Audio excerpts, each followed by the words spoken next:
Good day, everyone, and welcome to Obidient Family TV. The program is Hope Alive.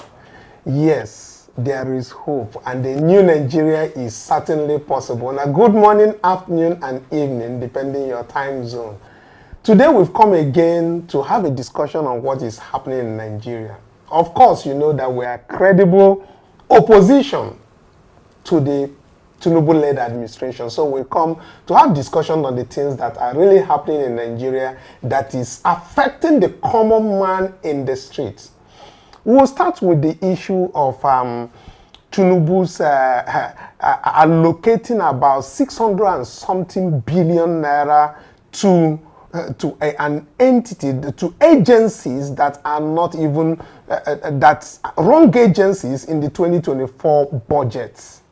And of course, we are going to bring you what P2B, His Excellency, did in Kogi just yesterday. His Excellency P2B donated 10 million naira to nursing home, a college in Kogi State. And of course, we know that in that Kogi State, we have Yaya Bello, who has been hiding, who is unable to help those nursing homes. We are also aware of the Ododo, who happens to be the new governor of that very state, not helping out. And of course, we won't fail to mention ex-Senator Dino Melaye, who is also there flaunting his cars but unable to help the yearning masses of Kogi State. But His Excellency P2B has to, do his thing.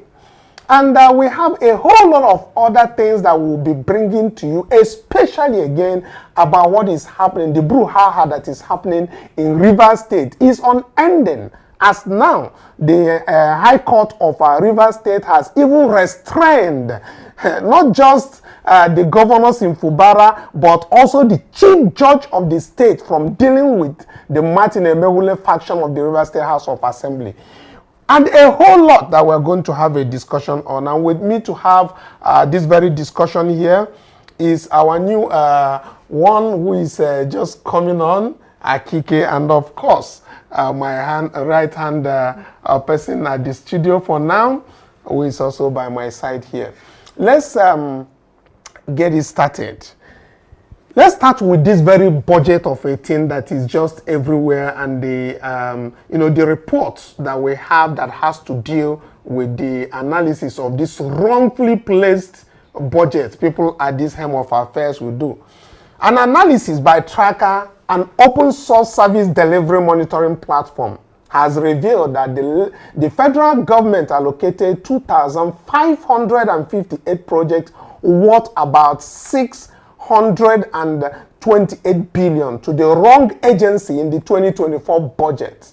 This was disclosed in a statement released by Budgetary, a Nigerian civil society organization and parent body of Tracker, just yesterday.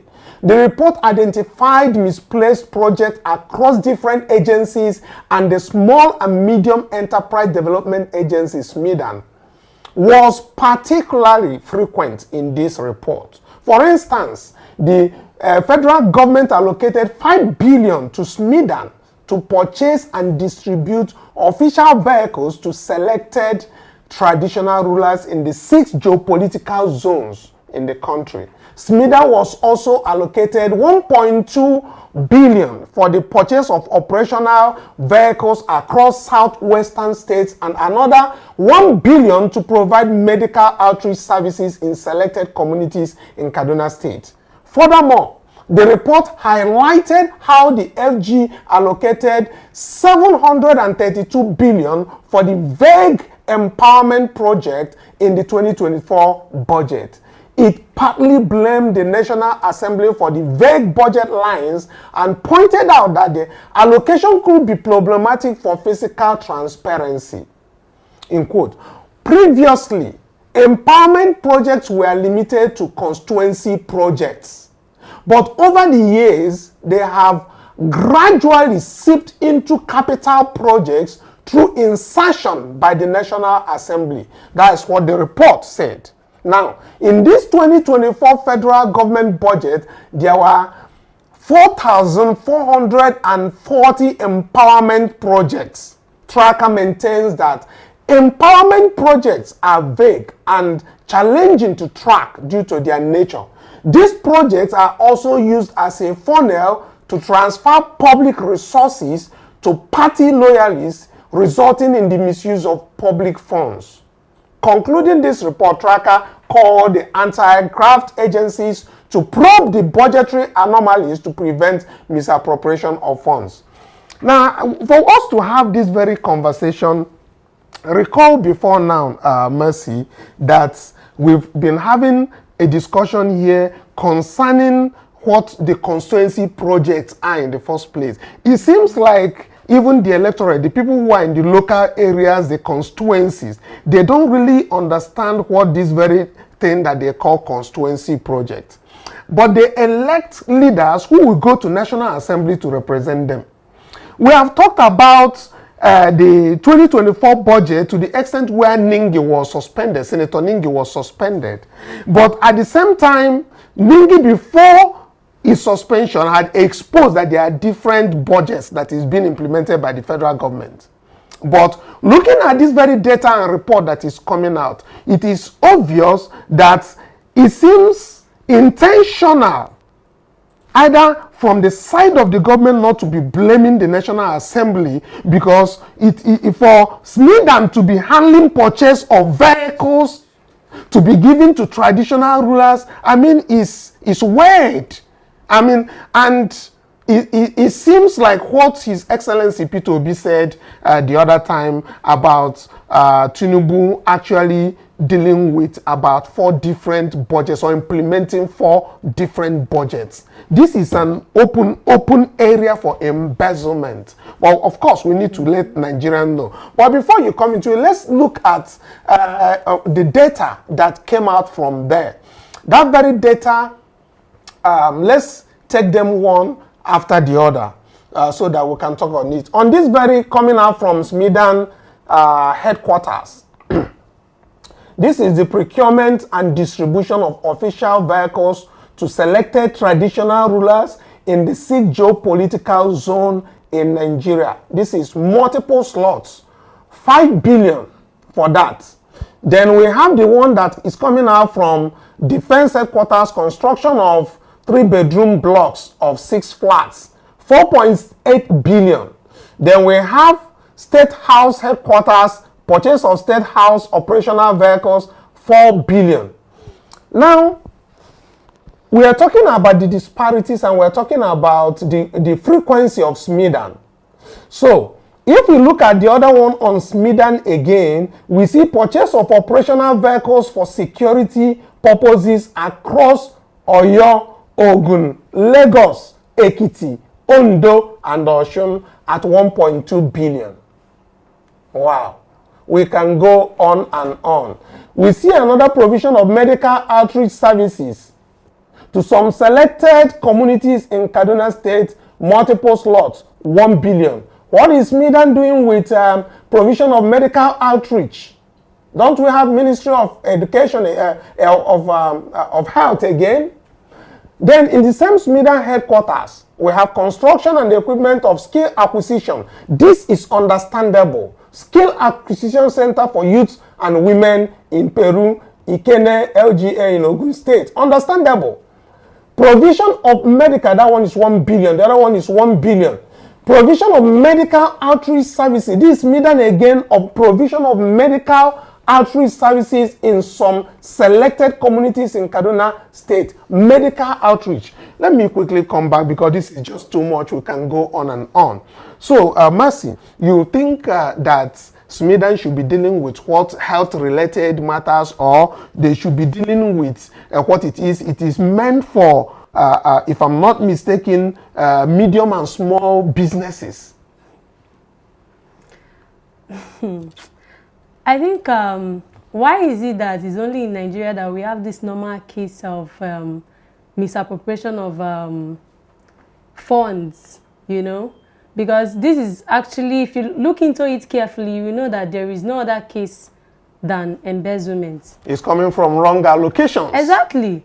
Because I don't see anything. If you actually look into the job description of the Smidans, if you actually look into the meaning, you will know that they have no business with some kind of things that have been analyzed here. And looking into it, now the question is, all this analysis being given, all this money being allocated, those that it was allocated to, was it actually given to them? And was it used, you know, to for those purposes? Yes, to do what it was allocated for. Because that is the case we have in Nigeria. Will Smidan be handling issues that are medical when they have the Ministry of Health that should be handling the issue of medical? Should Smidan be the one in charge of purchasing automobiles for traditional rulers? I really don't understand. But let me quickly get the opinion of Karen. Of course, when there is misallocation of funds, you can tell that fraud is involved. There is no reason for funds to be misallocated if there is no plan, you know, of embezzlement and fraud within it. Yeah, I think you are on point. All of these points out that there is, and especially in Nigeria, we say that there is no smoke without fire. Ours is to bring it out. You reason it, go to comment section, tell us how you feel. Ours is to, you know, dig out, you know, those things that we feel that is not normal. It's not normal, that the government should take cognizance of these things and listen to the yearning of the people, which is especially how it concerns them. But, you know, earlier on I was talking about the people whom we elect to go to the National Assembly. The electorate, our people seem not to understand that these people are like the chief servants of those constituencies. You understand? And they are supposed to be asking questions from them. When such a thing comes up, they need to ask this question. Where, if this thing is allocated to this my place, where is it? Where is it existing? Because that's why the politicians enrich themselves. But that would be a topic for another day. Let's quickly move on to the next thing we have about His Excellency P2B's visit to Kogi State, while he is doing good, trying to make sure he motivates the Nigerian youths who are into nursing by donating a whopping sum of personal 10 million naira for them to do the needful over there. And of course, we know that P2B has been going, he has done that in different states, even in the other things. Of course, for some of us who are familiar with X, formerly Twitter, we can go to the handle of His Excellency P2B to see this. But let me start by saying that Obi, of course, make a remark when he was in Kogi. He said that the Nigeria is undeveloped because of the nation has not aggressively invested in the critical areas of development, which he said are health, education, and pulling people out of poverty. His Excellency made the remark yesterday when he paid the visit to Grimmad College of Nursing Sciences, Ayomba, Kogi State, where he donated this 10 million to the College of the Training of Nurses. The statement made by Yunus Atanko, of course, stated that Obi reiterated his unwavering commitment to building a better nation through investments in the critical areas of human and national development, health, and education.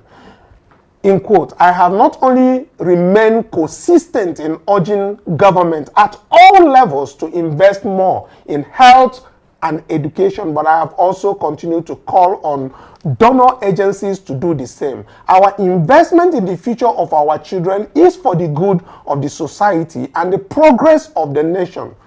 His Excellency, while addressing the nursing students, reminded them that if they are in a noble profession, which are care for humanity, and he said that I am particularly concerned about the training of more nurses who play very vital roles in caring for the health of society as experts.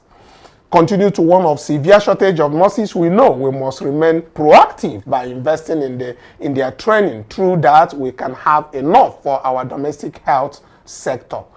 Well, we've had His Excellency going from here to doing good, while the other people are all about embezzlement, and all embezzlement, and finding places where they could hide it under to do much more embezzlement. But somebody on his own has taken it to go out. But especially what I mentioned earlier, recall that Senator Dino Melaye is also of Kogi State, who had even contested governorship election there. But since he has failed, he has not even taken up the baton to continue the work of reaching out to the people. But Peter Obi is doing that. Also, we look at the Yaya Bello that is also hiding there. Of course, we have a case to answer that is calling to come back to Kogi State, but the court is saying, no, you must come to Abuja for that to answer to that very case. I'm just trying to say there are notable people who should be adding more to what Peter Obi is doing. Because if he had done 10M and Ododo has done more in those areas, I mean, people will be happy for them at least.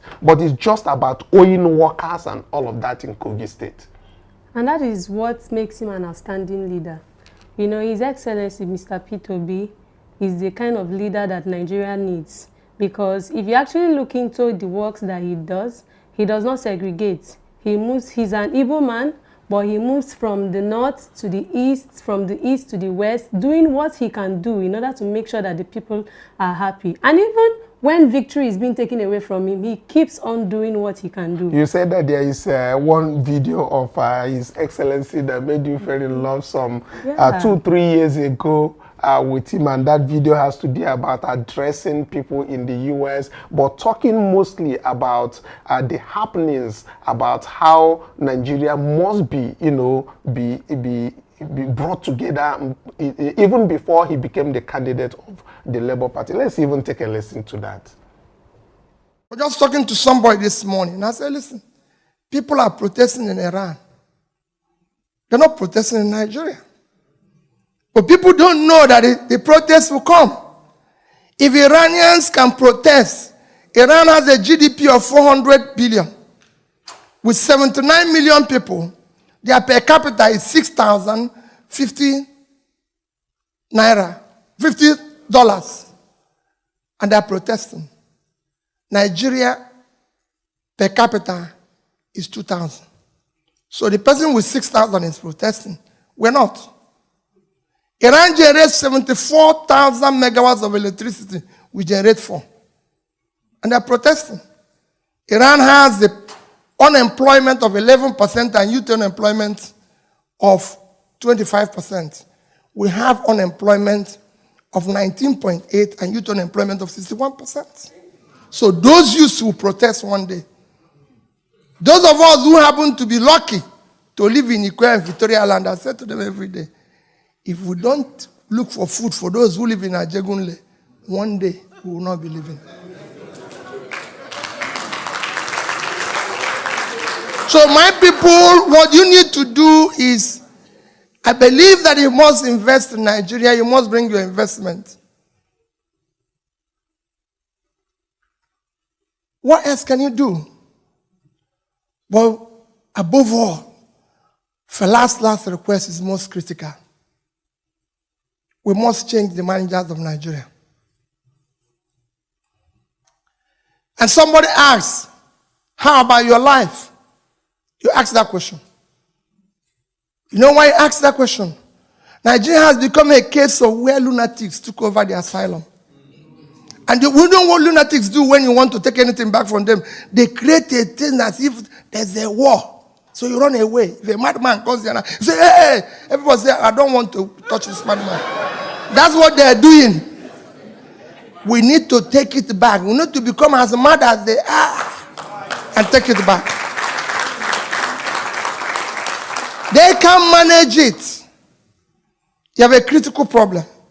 The managers of your country, I'm not talking about president or governor, anybody.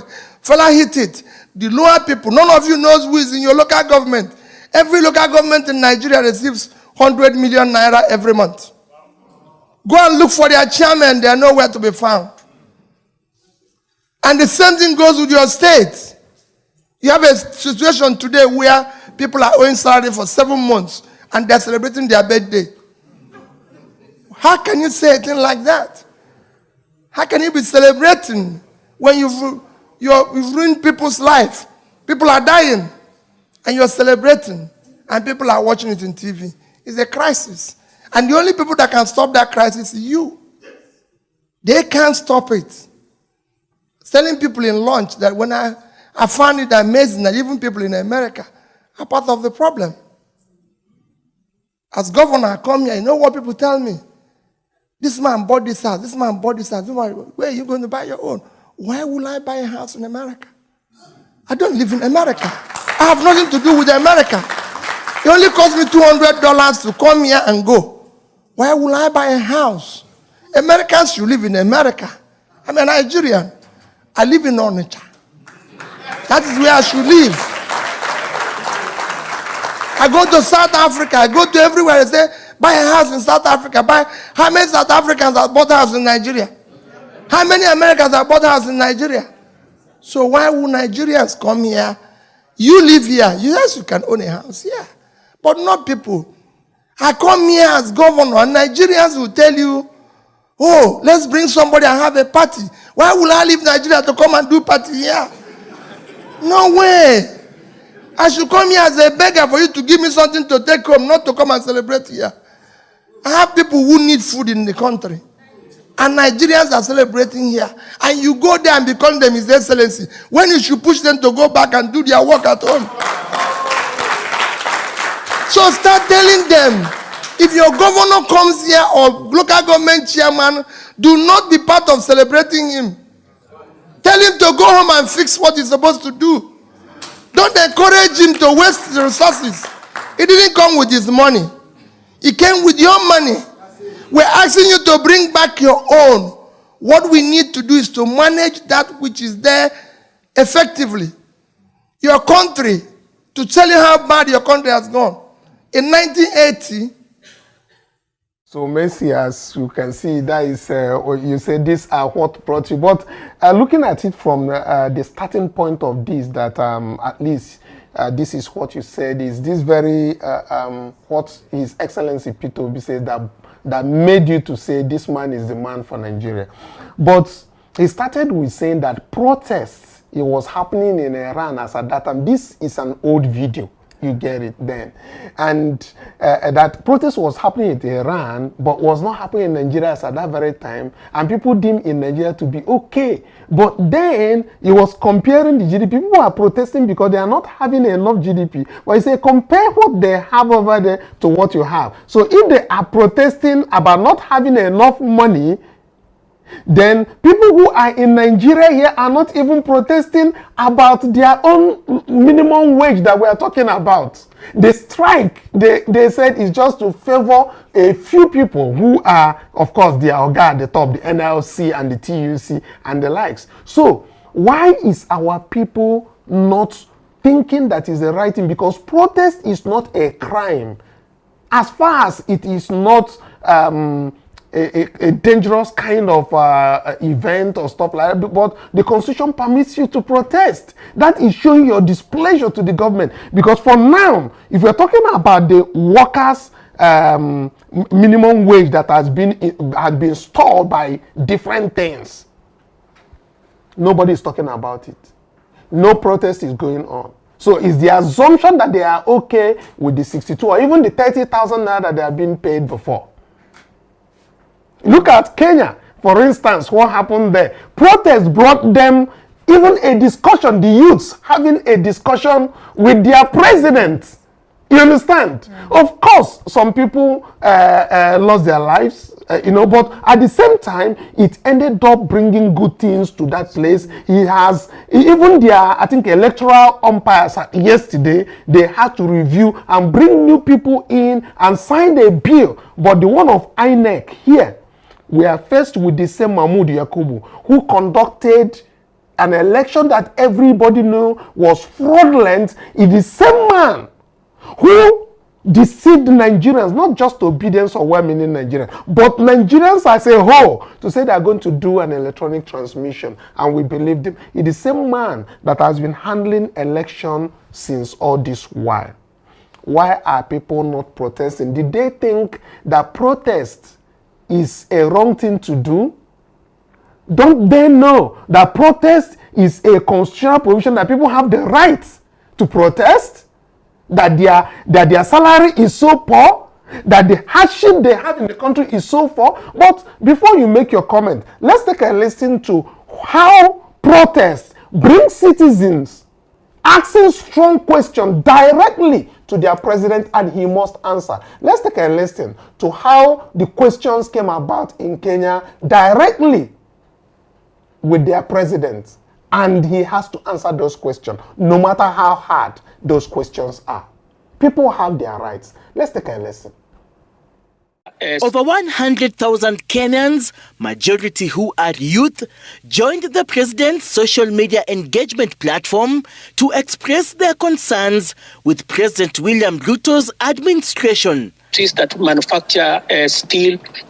In the one-on-one engagement between the youth and President William Ruto since the June anti-government protest that led to the head of state conceding the controversial Finance Bill 2024, the youth did not hide their anger and displeasure on a section of leaders in President William Ruto's administration, terming them selfish, arrogant, and corrupt. When we elected you, Mr. President, that you can help us now cash those people who are corrupt in this nation, you're just there laughing with them. Look at Oscar Sudi.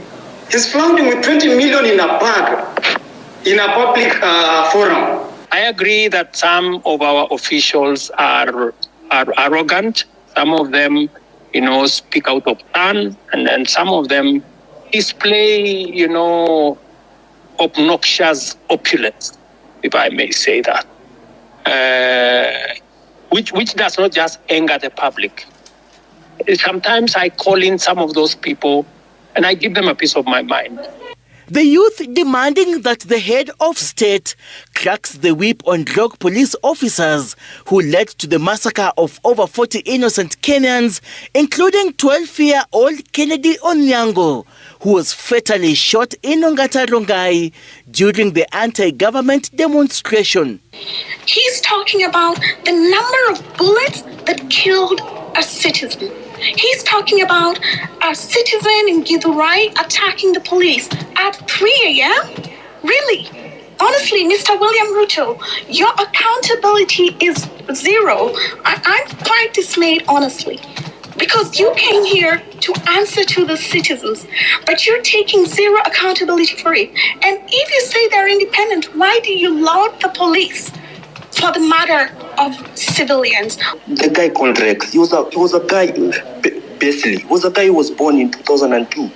Now he's dead. How does the mother feel? And some of your officials work in TV stations, go on social media, and they're like, wanajipiga kifua, and that someone died. It's painful, Mr. President. I apologize on behalf of every official who should have done something about that situation. I have explained that the boy who died in Rongai was actually shot by one of the criminals who actually snatched the gun from the police. That criminal was, however, shot by the police, because if the police did not shoot him, then he would have caused more deaths. The other day you said, when you were questioned about the boy who was shot, you didn't know whether he was alive or dead. But now you know that the person who shot that boy is not the police officer. Mr. President, do you think that is a reality? That one is not a reality. We saw Manu last year, how you dealt with the citizens. Same scenario this year. When is that going to stop? What kind of a democracy is this? Can you define what a democracy is, Mr. William Ruto? The Gen Zs on social media putting President William Ruto's government on notice, warning that they will deliver a protest vote come 2027 unless the head of state initiates drastic reforms in his government. Why are we playing games with the public money, with the money that our mothers and fathers are going through sweat to get it, Mr. President? Wherever we are not happy. And of course, if these things are going to happen this way, then come 2027, we are going to come out in large numbers, Mr. President. will take votes and will take those people home, including you. If at all you are not going to fight for our own rights as your people in this nation. I know what is cutting. I know what's going on. And I have promised that I will be making changes. Seth Olale, Citizen TV. That is Kenyans engaging Ruto, you see. So that's why I just wanted us to have a glimpse of this, that this is possible, and it is only possible because of the protest. And of course, we understand that protest is a constitutional provision that people can do without it being violent. Mm-hmm. Even His Excellency, Mr. P2B, has already told us, even from the video, that protesting is never wrong. You can never go wrong asking for your rights. The only thing is just that it shouldn't be coming in a harmful way, all right?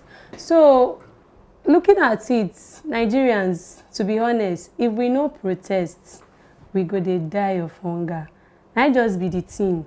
So, it don't reach time where it be say, everybody go just stand up. But most importantly, it is to be able to get a discussion with the government, because they keep sending out their leaders, NLC, and we're talking about the minimum wage. Let's even look at it from that. Outside of the other hunger that is happening in the land, you know, the economic hardship.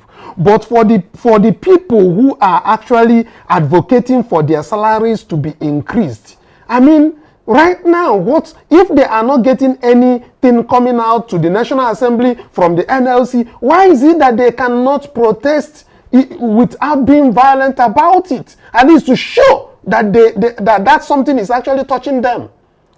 Well, that's the truth, because I can remember when ASU strike actually lasted for up to 8 months. I don't know if you remembered. And at the end of the day, what happened? They were slashed. The salary was slashed. I think it's high time, you know, whatever it's going to take, whether be coming in any form, I think it's high time that Nigerians actually come out to speak and stand for their right, just as the Kenyans has done.